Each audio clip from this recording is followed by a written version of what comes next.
Hello doctors, welcome back to our channel Gram medical. मेरा नाम है गुंजन सिंह। आज के इस वीडियो में हम कवर करने वाले हैं एक बहुत ही इंपॉर्टेंट टॉपिक जो कि है NEET PG 2025 branch selection guide के बारे में। ये वीडियो उन डॉक्टर्स के लिए स्पेशली इंपॉर्टेंट है जिनके पेरेंट्स डॉक्टर्स नहीं हैं और जिनको प्रॉपर गाइडेंस नहीं मिल पाता है कि कौन सी ब्रांच पीजी में सेलेक्ट करनी चाहिए उनको, क्योंकि ज़्यादातर स्टूडेंट्स के पास क्लैरिटी नहीं होती है और बाद में रिग्रेट होता है कि गलत ब्रांच हमने चूज कर लिया। एंड साथ ही इस वीडियो में हम ये भी देखें कि कौन कौन सी ब्रांच के लिए क्या क्या एक्सपेक्टेड रैंक हो सकती है, इवन लास्ट ईयर की क्लोजिंग रैंक क्या रही थी। इसलिए वीडियो को स्टार्ट करने से पहले अगर आप चैनल पर नए हो तो चैनल को सब्सक्राइब जरूर करके रखिए एंड वीडियो को एंड तक देखिए, आपको जरूर हेल्प मिलेगी इससे। साथ ही अगर आप अवेल करना चाहते हैं सर्विसेज को तो आप दिए गए नंबर पर कॉल करके हमसे बात भी कर सकते हो और व्हाट्सअप मैसेज करके भी अगर कोई इन्फॉर्मेशन चाहिए आपको या कोई डाउट है आपके मन में तो उसके लिए आप हमें कॉल करके आप उस चीज़ों को क्लियर कर सकते हो। सो मेडिकल ब्रांचेज का सिंपल क्लासिफिकेशन के बारे में अगर हम बात करें तो ब्रांचेज को हम ब्रॉडली 3 कैटेगरीज में रख सकते हैं: hot branches, warm branches and cold branches. Hot branches जिसमें क्लिनिकल वर्कलोड बहुत ज़्यादा होता है, डे नाइट मेहनत ज़्यादा करनी होती है और इनकम की पॉसिबिलिटीज़ भी प्रोपोर्शनली हाई रहती है, लेकिन गारंटी नहीं होती है। अगर हम वार्म ब्रांचेज की बात करें तो जिसमें वर्कलोड कंपैरेटिवली कम होता है, क्लिनिकल एक्टिविटी है बट एग्रेसिव नहीं होती है, इनकम भी उनका मॉडरेट लेवल पर ही होता है।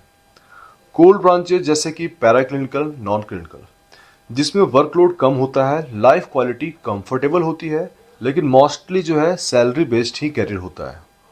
सो हॉट ब्रांचेज में general surgery, general medicine, OBGY, orthopaedics and paediatrics आती है। सो इन ब्रांचेज में पेशेंट लोड काफ़ी ज़्यादा होता है, स्पेशली मेडिसिन और गायनिकोलॉजी में। पीजी रेसिडेंसी में 3 साल बहुत डिमांडिंग होता है। फर्स्ट ईयर में मैक्सिमम वर्कलोड होता है, सेकेंड ईयर की अगर हम बात करें तो थोड़ा रिलैक्स रहोगे आप, एंड थर्ड ईयर में थेसिस प्लस स्टडी प्रेशर ज़्यादा हो जाता है। एंड अगर हम प्रॉस की बात करें तो excellent clinical exposure, strong patient management skill and high confidence. तो वहीं कॉन्स की अगर मैं बात करूं तो वर्क लाइफ बैलेंस वीक होती है, इमरजेंसी कॉल्स हमेशा रहता है, मेडिको लीगल रिस्क भी ज़्यादा होता है क्योंकि कंज्यूमर फोरम केसेस कॉमन होते हैं यहाँ पे। एंड अगर हम वार्म ब्रांचेज के बारे में बात करें तो वार्म ब्रांचेज में आपको टॉप 2 ऑप्शंस होते हैं, जैसे रेडियोलॉजी। रेडियोलॉजी की हाई डिमांड होती है, टॉप रैंकर्स ज़्यादा प्रेफर करते हैं, क्लिनिकल इन्वॉल्वमेंट मिनिमल होता है एक्सेप्ट इंटरवेंशनल रेडियोलॉजी। हालांकि रिपोर्टिंग जो है कंफर्ट से हो जाता है, लेकिन डिपेंडेंसी डायग्नोस्टिक सेंटर पे रहती है। एआई से फ्यूचर प्रैक्टिस पे इम्पैक्ट आ सकता है आने वाले टाइम पे। बहुत ही ज़्यादा पढ़ाई और कंटिन्यूस अपग्रेडेशन की ज़रूरत होती है। दूसरा जो होता है ऑप्शन वो डर्मेटोलॉजी है। इमरजेंसीज होती ही नहीं है, कंफर्टेबल चैम्बर प्रैक्टिस होता है, पेशेंट लोड जो है स्टेबल है क्योंकि क्रॉनिक केसेस रिपीटेडली आते रहते हैं। कॉस्मेटिक डर्मेटोलॉजी यानी कि जैसे Botox, hair transplant, fillers ETC काफ़ी ज़्यादा बूमिंग है। सो डर्मेटोलॉजी में लाइफस्टाइल फ्रेंडली होती है, इसलिए टॉपर स्पेशली खास करके फीमेल डॉक्टर्स जो है ज़्यादा प्रेफर करते हैं इसको। 2 ऑप्शंस और भी आते हैं वार्म ब्रांचेज में, ऑप्थल्मोलॉजी एंड ईएनटी। ऑप्थल्मोलॉजी में सर्जरी लिमिटेड ड्यूरेशन की होती है, वर्कलोड मैनेजेबल होता है, रिजल्ट हाईली आउटकम ओरिएंटेड होते हैं, यानी कि एक छोटी सी गलती भी पेशेंट के विजन पे अफेक्ट डाल सकता है।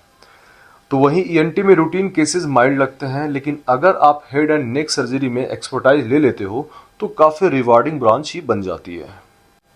कोल्ड ब्रांचेस की मैं अगर बात करूँ तो पैराक्लिनिकल ब्रांचेस को देखते हैं। पैथोलॉजी, ऑटोमेशन के बाद रूटीन टेस्ट मशीन बेस्ड हो गई है।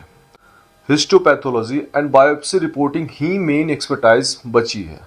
हाई लेवल एक्सपोजर के लिए टेरिटरी सेंटर्स में ट्रेनिंग लेना बहुत ही जरूरी है अगर आप पैथोलॉजी सिलेक्ट करते हो तो वहीं अगर माइक्रोबायोलॉजी की मैं बात करूं तो स्कोप थोड़ी लिमिटेड है, मेनली रिसर्च या एकेडमिक इंस्टीट्यूट में डिमांड होती है इसकी। काम ज़्यादातर पे culturals, blood, urine, tissues and antibiotic guidance का होता है। तो वहीं फॉरेंसिक मेडिसिन जो है मोस्टली मेडिको लीगल काम है, पोस्टमार्टम जैसे केसेस, कोर्ट ओपिनियंस, इसलिए काफ़ी ज़्यादा डॉक्टर्स को ये ब्रांच अनकंफर्टेबल लगती है, इसलिए इसको अवॉइड करते हैं। फार्माकोलॉजी, फिजियोलॉजी, पीएसएम यानी कि कंफर्टेबल एकेडमिक ब्रांचेज है, ये mostly teaching plus research work के लिए ये ब्रांचेज होती है। इंडस्ट्री में लाइक फार्मा कंपनीज अपॉर्चुनिटीज़ यहाँ ज़्यादा अवेलेबल होती हैं। हालांकि लाइफस्टाइल जो है कंफर्टेबल है, लेकिन सेटिस्फैक्शन लेवल कम होता है।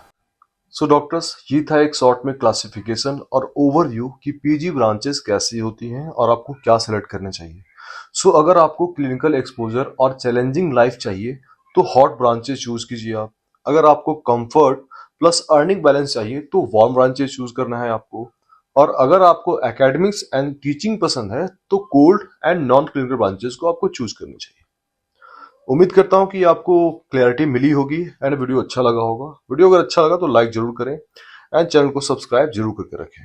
सो अगर आप नीट 2025 की काउंसलिंग में ब्रांच सिलेक्शन, सीट अलॉटमेंट और चॉइस फिलिंग में एक्सपर्ट गाइडेंस चाहते हैं तो आप दिए गए नंबर पर कॉल करके आप हमसे बात कर सकते हैं, सर्विसेज को अवेल भी कर सकते हैं। यहाँ पे आपको एक्यूरेट एंड लेटेस्ट अपडेट्स मिलेंगे, प्रूवन काउंसलिंग स्ट्रेटजीज दिया जाएगा, टॉप क्लिनिकल ब्रांचेस की गाइडेंस होगी, अफोर्डेबल एंड रिलायबल सपोर्ट मिलेगी आपको। सो ज्वाइन करें हमारे टेलीग्राम पे, जहां आपको सारी अपडेट और इन्फॉर्मेशन मिलती रहती है। It's all for today, thank you so much.